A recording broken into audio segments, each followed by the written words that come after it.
చీకట్ల సీతుల్లా బతుకుతున్నాం ఈ చిన్న గుడిసెలలో.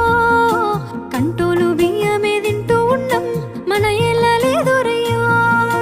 కష్టాల్లో తోడున్న అందరికీ నా ఒళ్ళని కనిపిస్తలేనమ్మ కొందరికి కష్టాల్లో నేనున్నని. నా ఒళ్ళు నీ ఒళ్ళు ఏమున్నది అన్ని కాగితాల బంధాలు అవి. కాగితాలే జీవితాలనుకొని అయినోళ్ళనే వదులుకుంటారయ్యా. బాగుంటే 10 మంది వస్తారయ్యో చుట్టాలై మన ఇంటికి. లేకుంటే వదిలేసి పోతారయ్యో అయినోళ్ళే ముమ్మాటికి. చూస్తున్న చుట్టంత కళ్ళతోని జరిగేది నాటకమే. నా ఒళ్ళు మా ఒళ్ళు అనిపించేది చేత చెల్లేటి కాగితమే.